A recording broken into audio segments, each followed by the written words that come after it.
ಅಭಿಜಿತ್ ದೀಪ್ಗೆ ಬಂಧಿಸಲು ವೇದಿಕೆ ಸಜ್ಜು. ನಮಸ್ಕಾರ ಸ್ನೇಹಿತರೆ. ದೇಶದಾದ್ಯಂತ ಚರ್ಚೆಗೆ ಕಾರಣವಾಗಿರುವ ಕಾಕ್ರೋಚ್ ಜನತಾ ಪಾರ್ಟಿ ಸಂಸ್ಥಾಪಕ ಅಭಿಜಿತ್ ದೀಪ್ಗೆ ಅವರ ವಿರುದ್ಧ ಇದೀಗ ಗಂಭೀರ ಆರೋಪಗಳು ಕೇಳಿಬಂದಿವೆ.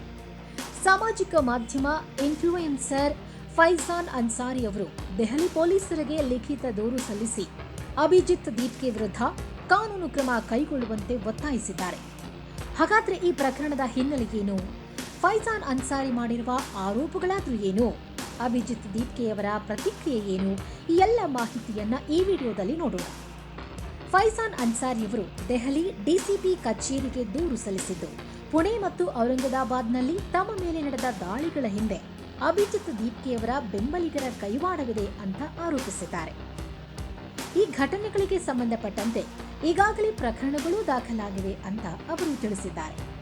ಅಲ್ಲದೆ ಅಭಿಜಿತ್ ದೀಪ್ಗೆ ತಮ್ಮ ವೈಯಕ್ತಿಕ ಉದ್ದೇಶಗಳಿಗಾಗಿ ಇಂತಹ ಘಟನೆಗಳಿಗೆ ಕಾರಣರಾಗಿದ್ದಾರೆ ಅಂತಲೂ ಆರೋಪಿಸಿದ್ದಾರೆ. ಇದೇ ವೇಳೆ ಕಾಕ್ರೋಚ್ ಜನತಾ ಪಾರ್ಟಿಗೆ ಜನರು ಬೆಂಬಲ ನೀಡಬಾರದು ಅಂತ ಫೈಜಾನ್ ಅನ್ಸಾರಿ ಮನವಿ ಮಾಡಿದ್ದು, ದೆಹಲಿಯಲ್ಲಿ ಕಾನೂನು ಸುವ್ಯವಸ್ಥೆ ಕಾಪಾಡಲು ಕೈಗೊಳ್ಳಲಾಗುತ್ತಿರುವ ಕ್ರಮಗಳನ್ನು ಶ್ಲಾಘಿಸಿದ್ದಾರೆ. ಆದರೆ ಮತ್ತೊಂದೆಡೆ ಅಭಿಜಿತ್ ದೀಪ್ಗೆ ತಮ್ಮ ವಿರುದ್ಧದ ಎಲ್ಲ ಆರೋಪಗಳನ್ನು ತಳ್ಳಿ ಹಾಕಿದ್ದಾರೆ.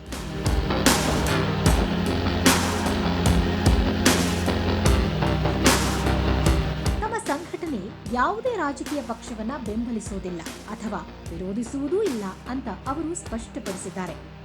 ಯಾವ ಸರ್ಕಾರ ಅಧಿಕಾರದಲ್ಲಿದ್ದರೂ ವಿದ್ಯಾರ್ಥಿಗಳ ಹಿತಾಸಕ್ತಿಯೇ ತಮ್ಮ ಸಂಘಟನೆಯ ಪ್ರಮುಖ ಉದ್ದೇಶವಾಗಿದೆ ಅಂತ ಹೇಳಿದ್ದಾರೆ.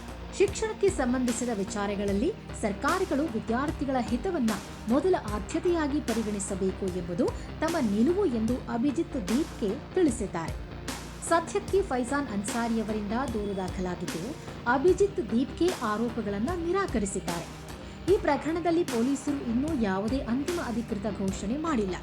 ಮುಂದಿನ ದಿನಗಳಲ್ಲಿ ತನಿಖೆ ಆಧಾರದ ಮೇಲೆ ಪ್ರಕರಣ ಯಾವ ದಿಕ್ಕಿನಲ್ಲಿ ಸಾಗುತ್ತೆ ಅನ್ನೋದನ್ನ ಕಾದು ನೋಡಬೇಕಿದೆ. ಆದರೆ ಈ ರೀತಿಯ ಪ್ರಕರಣಗಳು ಕೇವಲ ಕಾನೂನು ವಿಚಾರವಾಗಿರದೆ ಸಾಮಾಜಿಕ ಮತ್ತು ರಾಜಕೀಯ ಚರ್ಚೆಗಳಿಗೂ ಕಾರಣವಾಗುತ್ತೆ.